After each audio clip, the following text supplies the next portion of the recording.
We are in the Shavuot season, also known as Pentecost, as it comes to us through the Greek. And Shavuot is traditionally when the law was given at Mount Sinai, although the scriptures never explicitly say that. It was definitely that time of year, for sure. We do know explicitly that Shavuot is when the events of Acts chapter 2 took place.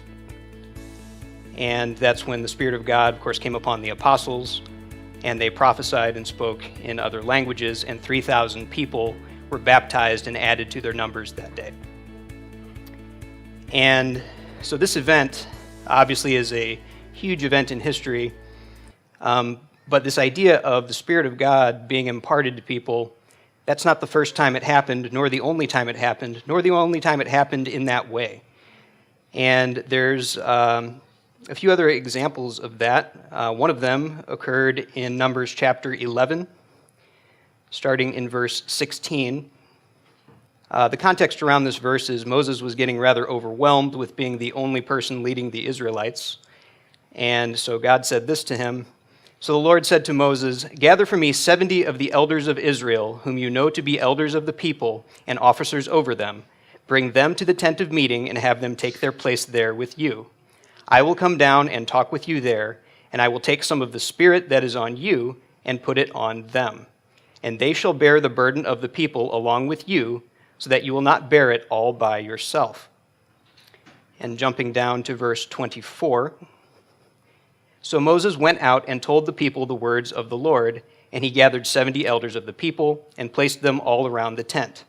Then the Lord came down in the cloud and spoke to him, and took some of the Spirit that was on him and put it on the 70 elders. And when the Spirit rested upon them, they prophesied. But they did not do so again. So this is an example, just like in Acts 2, of God putting his Spirit upon people and them prophesying. It goes on in Numbers 11 to say that 2 of them were prophesying not among the elders, but in the camp. So not just to the people that were gathered around, but to the entire congregation. And so this is another example of the Spirit descending on people, and they will prophesy. But there's other examples of God putting his Spirit on people and them doing things besides prophesying. One of those examples is in Exodus chapter 31, starting in verse 1. The Lord spoke to Moses, "See, I have called by name Bezalel, son of Uri, son of Hur, of the tribe of Judah, and I have filled him with divine spirit." That's the translation in the NRSV, but in the Hebrew it says Ruach Elohim, the Spirit of God. Same Spirit that's mentioned in Numbers 11. With the Spirit of God, or divine spirit, with ability, intelligence, and knowledge in every kind of craft, to devise artistic designs, to work in gold, silver, and bronze, in cutting stones for setting, and in carving wood, in every kind of craft.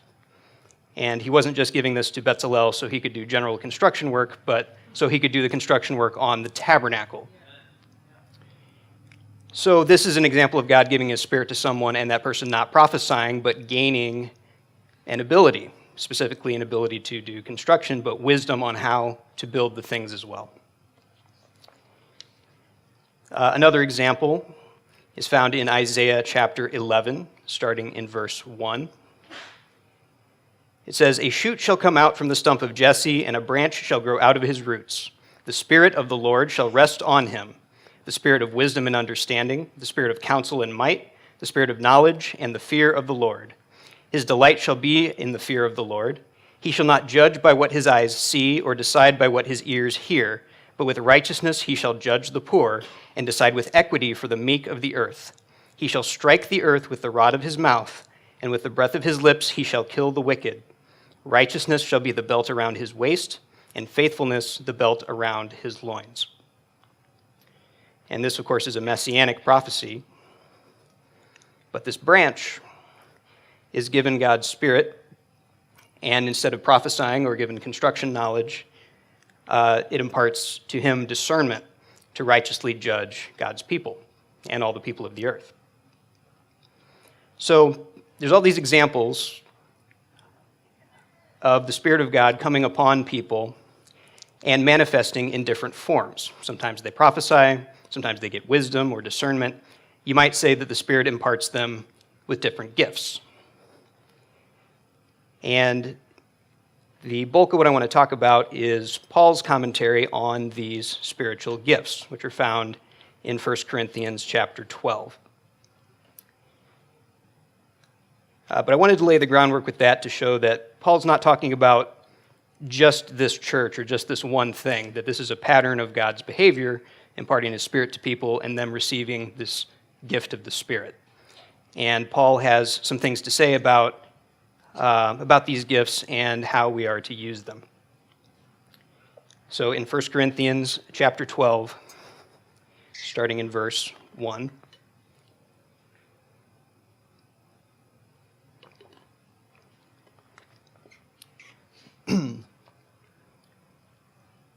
it says, "Now concerning spiritual gifts, brothers and sisters, I do not want you to be uninformed.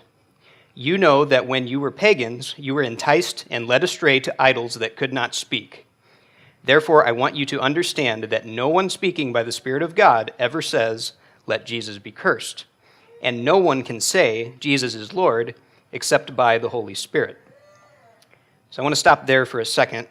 Paul leads into this topic with a concern that these Corinthians, because of their idolatrous past, would have a misunderstanding about the gifts of the Spirit. And I think as we read further, we'll understand why he thinks they'll have this misunderstanding based on their past in paganism. So going on in verse 4, it says, "Now there are varieties of gifts, but the same Spirit. And there are varieties of services, but the same Lord. And there are varieties of activities, but it is the same God who activates all of them in everyone. To each is given the manifestation of the Spirit for the common good. To one is given through the Spirit the utterance of wisdom, and to another the utterance of knowledge according to the same Spirit. To another faith by the same Spirit. To another gifts of healing by the one Spirit. To another the working of miracles. To another prophecy. To another the discernment of spirits. To another various kinds of tongues. To another the interpretation of tongues. All of these are activated by one and the same Spirit, who allots to each one individually, just as the Spirit chooses." So in these next verses, Paul's making a big deal about saying it's one Spirit that's imparting all this multitude of gifts. Even though the gifts are different, it all comes from the same God. And I think that's very important, and that's why he leads in by saying, you might be confused about this because of your past worshiping idols. Because in idolatrous religions, they're polytheistic. They have many gods. And each of those gods imparts a different kind of blessing. So if you want a particular thing in a polytheistic religion, you pray to the God that provides that thing. There's a God of wisdom, a God of fertility, a God of war. And a lot of times these gods are not working together. They're actually rivals with each other. And so it could be confusing for someone who believes in multiple gods to say, oh, well, that person's been given prophecy, so he's been given that by the spirit of prophecy or the God of prophecy. And this person has healing, so that comes from the God of healing. Paul's saying, no, that's not how it works. There's one God, but he gives different gifts to people. And he says in verse 7, to each is given the manifestation of the Spirit for the common good. In other words, it's not for yourself, it's for everyone. And that's why there are these differences. And he's going to go on to explain that. So picking up in verse 12, for just as the body is one and has many members, and all the members of the body, though many, are one body, so it is with Christ. For in the one Spirit we were all baptized into one body, Jews or Greeks, slaves or free, and we were all made to drink of one Spirit. Indeed, the body does not consist of one member, but of many. If the foot would say, because I am not a hand, I do not belong to the body, that would not make it any less a part of the body. And if the ear would say, because I am not an eye, I do not belong to the body, that would not make it any less a part of the body.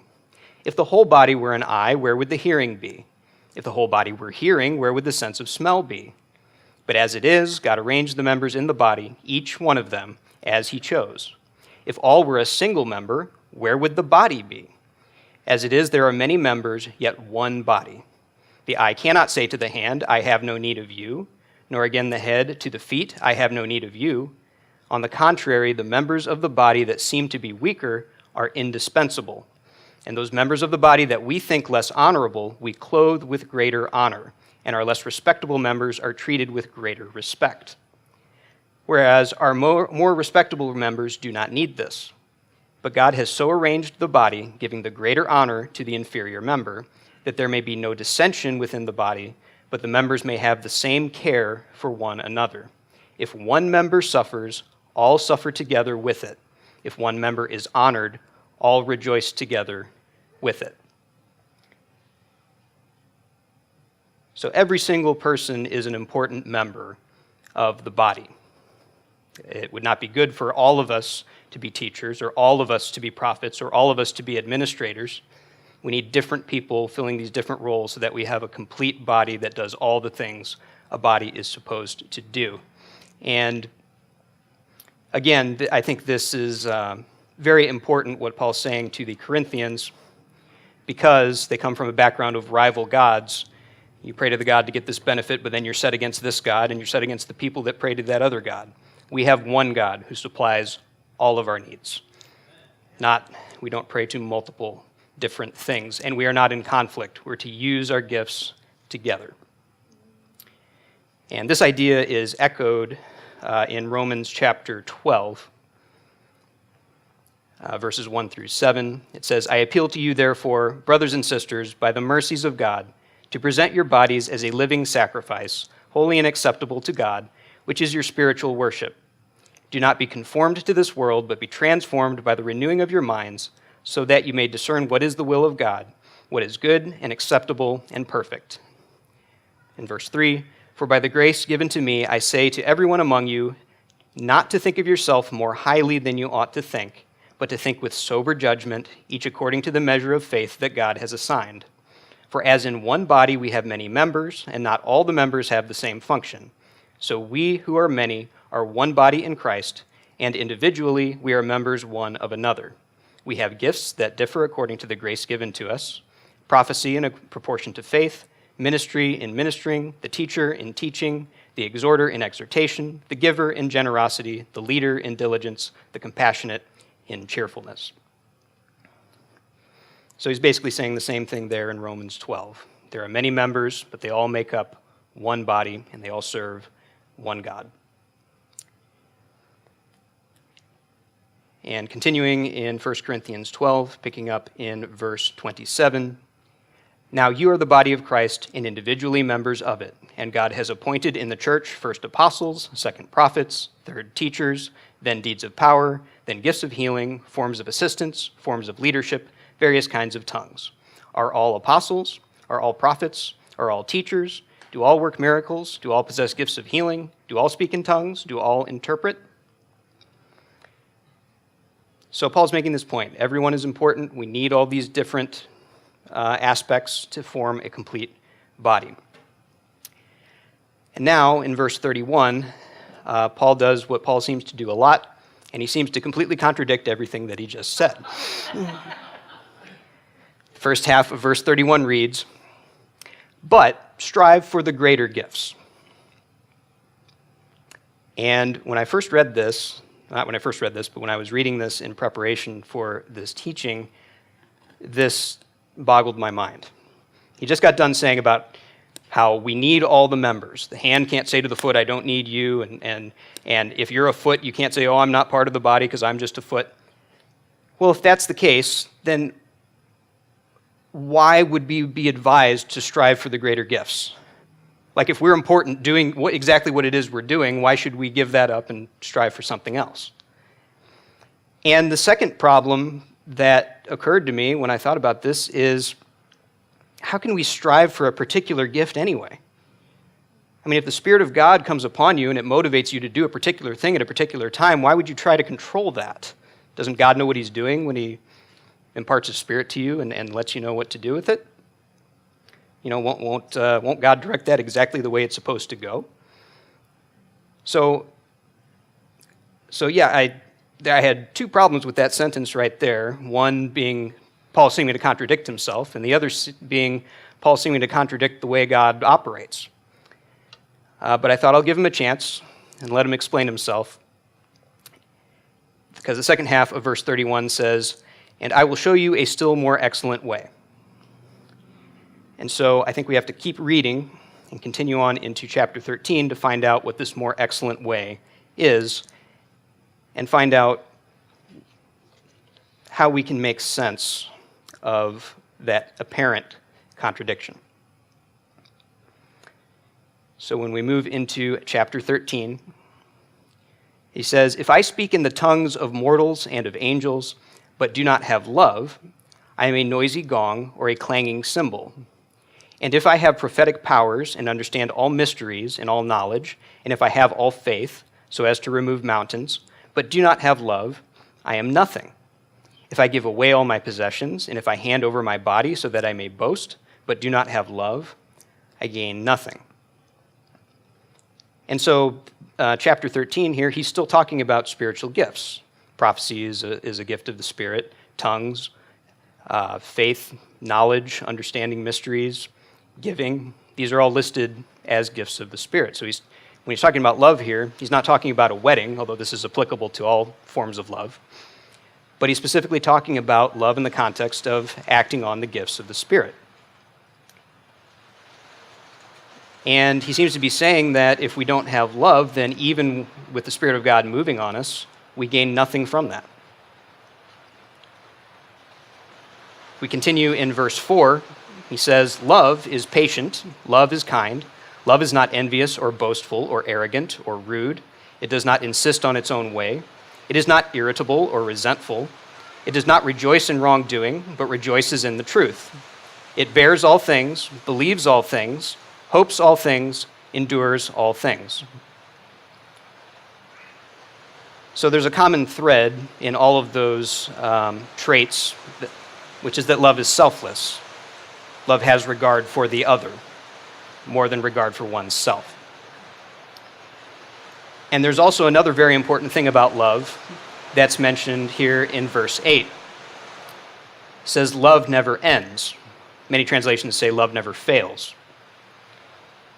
But as for prophecies, they will come to an end. As for tongues, they will cease. As for knowledge, it will come to an end.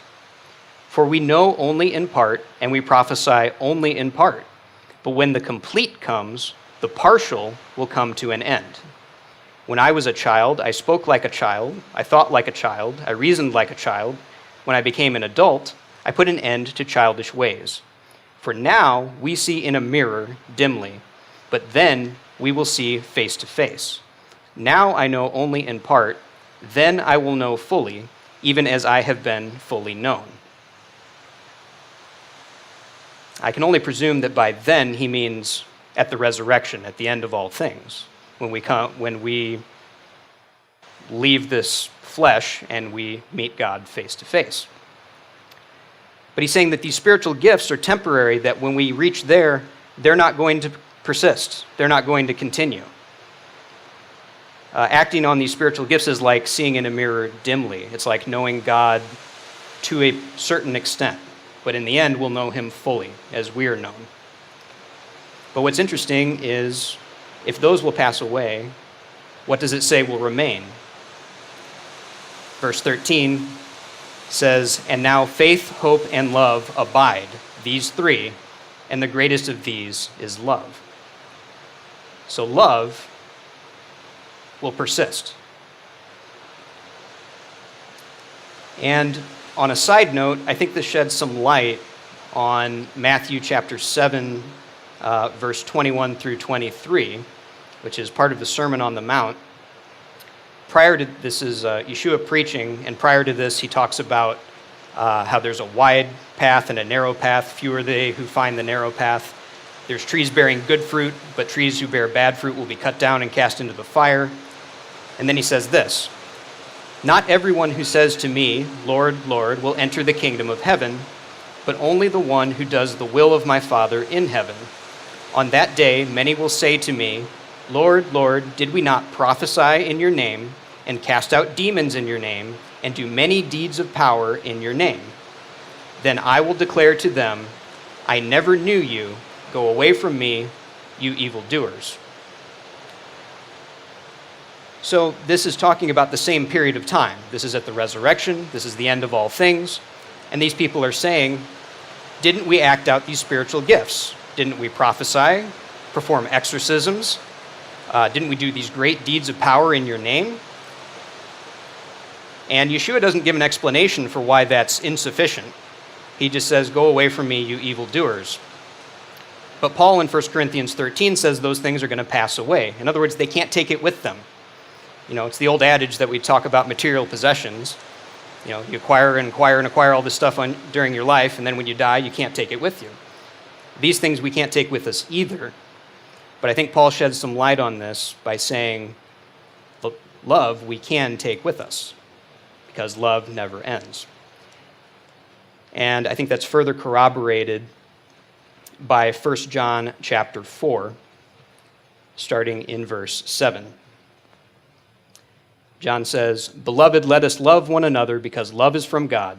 Everyone who loves is born of God and knows God. Whoever does not love does not know God, for God is love. God's love was revealed among us in this way. God sent his only Son into the world so that we might live through him. In this is love, not that we loved God, but that he loved us and sent his Son to be the atoning sacrifice for our sins. Beloved, since God loved us so much, we also ought to love one another. No one has ever seen God. If we love one another, God lives in us, and his love is perfected in us. By this we know that we abide in him and he in us, because he has given us of his Spirit. And we have seen and do testify that the Father has sent his Son as the Savior of the world. God abides in those who confess that Jesus is the Son of God, and they abide in God. So we have known and believed the love that God has for us. God is love, and those who abide in love abide in God, and God abides in them." And in verse 17, "Love has been perfected among us in this, that we may have boldness on the day of judgment." Again, that's that same context of Matthew 7 and 1 Corinthians 13. "Because as he is, so are we in this world. There is no fear in love, but perfect love casts out fear. For fear has to do with punishment, and whoever fears has not reached perfection in love. We love because he first loved us. Those who say, 'I love God,' and hate their brothers or sisters are liars. For those who do not love a brother or sister whom they have seen cannot love God whom they have not seen. The commandment we have from him is this: those who love God must love their brothers and sisters also." So this love will remain. So going back to the context of 1 Corinthians, Paul seems to be saying here that it's more important for us to love each other than it is for us to manifest the gifts of the Spirit. That's the higher principle. That's more important. In fact, love is the reason that we manifest the gifts of the Spirit at all. The reason is so that we can, as it says in verse 8 of chapter 12, so that we can provide for the common good. So it stands to reason that if we're going to manifest the gifts of the Spirit, that we should do that in love.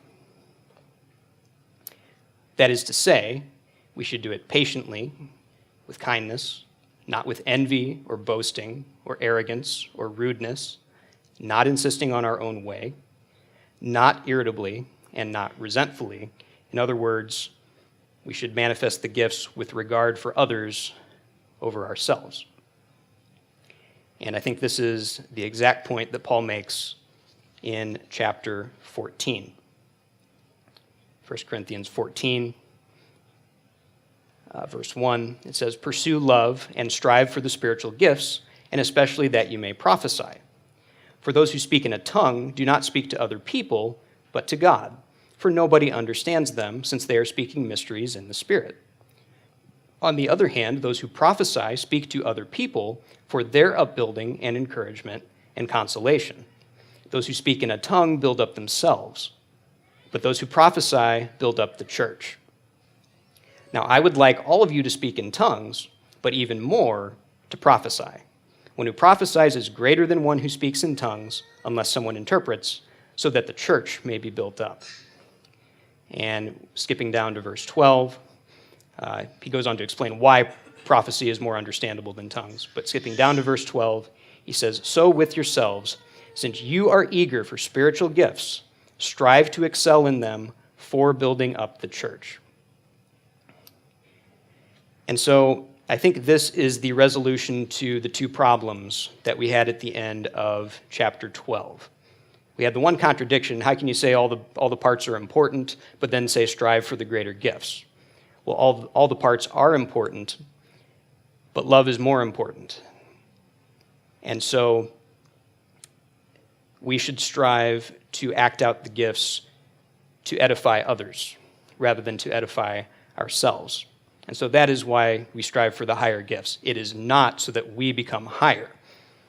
It is so that love is expressed to other people. It's the opposite, and so we become lower. And the other problem, why would we try to control the Spirit? Why would we try to have any measure of influence over how that moves through us? And the answer to that is that we see in this mirror dimly. We have partial knowledge when we receive these things from the Spirit. God's given us words to filter those through. He's given us attitudes to filter those impulsive moments through. Paul just talked about them. John just talked about them.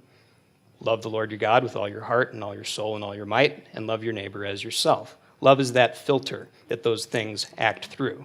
So when we act on those things, is this edifying to the person or to the people that are receiving it?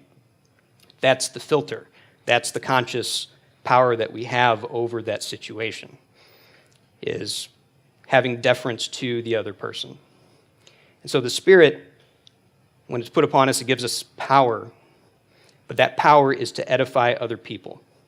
So if it's on a prophet, it gives him the power to tell people to repent, or it gives the teacher power to give a moral lesson, or an administrator power to keep everything decent and in order so that everyone can be edified. And so, in conclusion, let's strive to have this love for each other, and as we pursue, we've been talking a lot about spiritual gifts, as we pursue that, let's keep that forefront of our minds. How can we do this to edify one another? How can we do this to build each other up?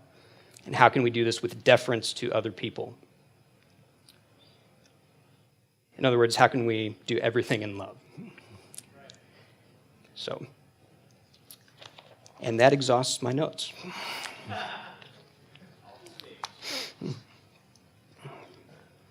So, that was pretty fast. Any comments or questions or points of discussion? Yeah, that was an interesting one. So the question for those online is the difference between tongues that you can't understand and tongues that you can understand, basically. Like, is tongues just babbling that nobody else can comprehend, or is tongues actually hearing something in your language, even though it's being spoken by someone who doesn't speak that language? I think I'm summing that up fairly.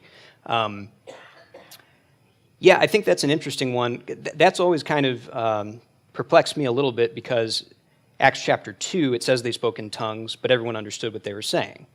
But Paul here in 1 Corinthians is talking about tongues as if nobody can understand what you're saying. You need an interpreter to interpret that. Maybe that's where I was going with Acts 2. Yeah. And I think I've come to the conclusion that they're actually talking about two different things.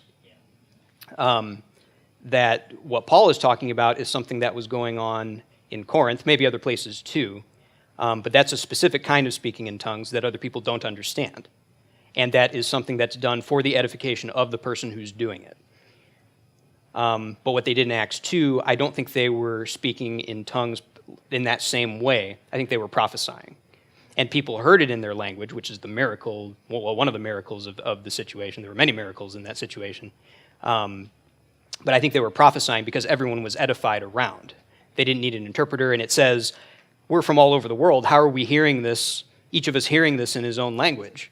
We're from, and it lists like 12 different places, that they're all from, and these guys don't know any of those languages. How are we hearing this like this? So I think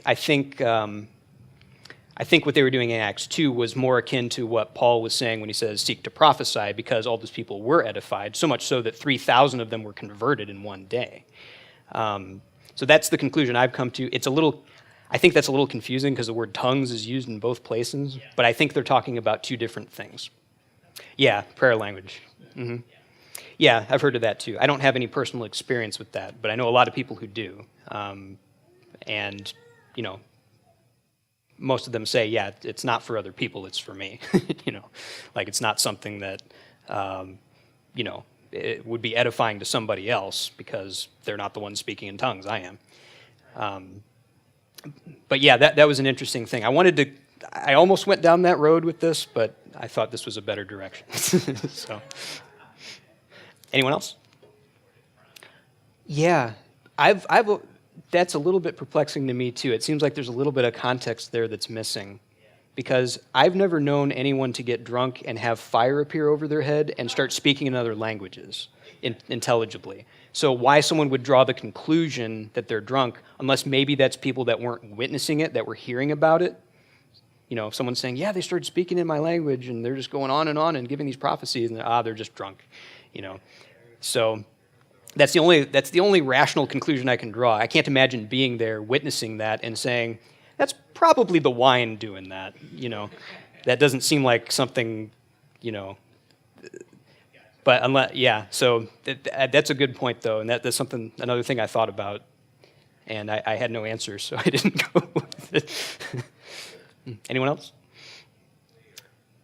Yeah, so counterfeit healings and counterfeit gifts of the Spirit.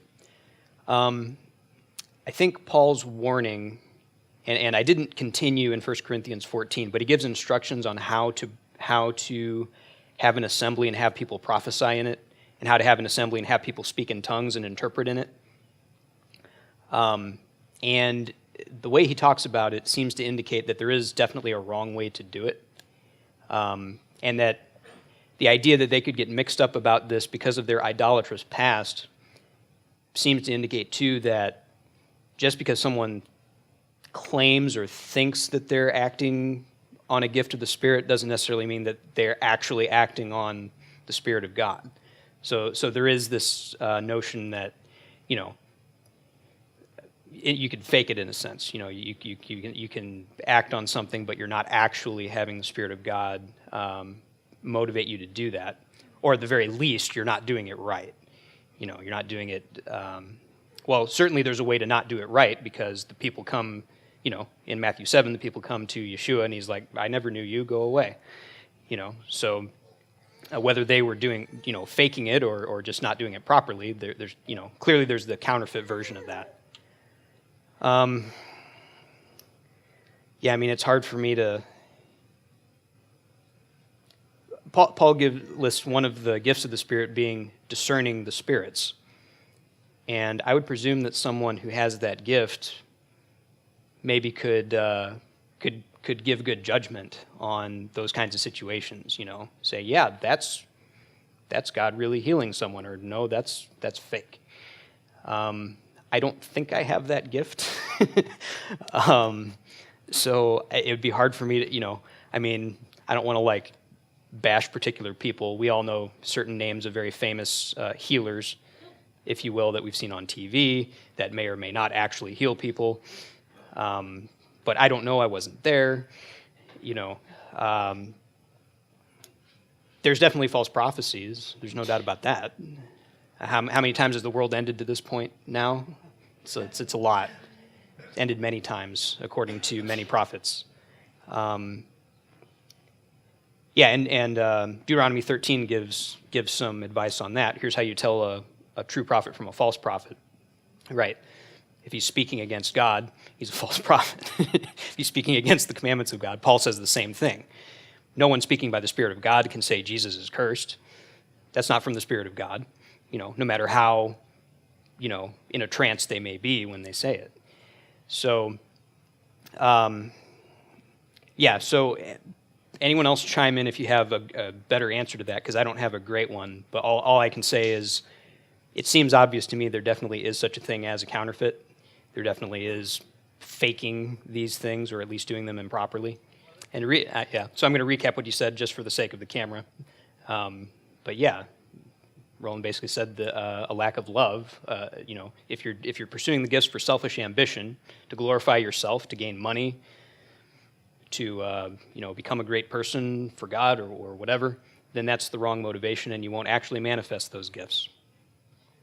I hope I summed that up succinctly, but yes. That's a great point, and actually I wanted to emphasize that more. I'm glad you brought that up. It slipped my mind when I was talking. Yeah, he mentioned that in Matthew 25, I think that's where Jesus says, if you've done this to the least of these, you've done it unto me. And he's talking about getting in the trenches, basically, doing the rough and dirty jobs, visiting the prisoners and the sick and giving to the poor. Basically, that's a more important expression of love than even spiritual gifts. And so, yeah, excellent point. Yeah, I mean, I've personally seen and experienced a few things, but yeah, it was never a situation where it glorified a person. It was always something that served a person's need, and that was it. It didn't, it glorified God because it was obvious who was doing the action. Like, that person couldn't have done anything, But yeah, it doesn't get blown up. It's not good TV drama. So, it doesn't really, right? It doesn't really make it out there. Yeah, even Yeshua, when he healed some people, he said, "Don't tell anybody about this." Well, no. Why would you? Why would you, right? Like, if you got healed from something, why wouldn't you go tell every sick person you know, "Hey, this guy can heal you"? That's a good point. That could be an aspect to pursuing the greater gifts. Again, I'm repeating, not because you didn't say it well, but just so the camera hears. An aspect to pursuing the greater gifts is that there's always new people coming in, and maybe it takes a certain amount of maturity to move up to doing different kinds of things. That's actually a really good point. Shalom, David Wilbur here. Hey, thanks for joining us. I hope you were blessed by the message. I want to invite you guys to subscribe to our channel if you want to see more messages like this. We're always updating it with more videos and information. And also, if the Lord puts it on your heart, please partner with us in sharing this message. You can do that by going to our website, freedomhillcommunity.com, and you can just send a donation. We also have lots of other stuff on the website, like articles and additional videos and things like that. So we'd love for you to join us. And thank you again. Shalom.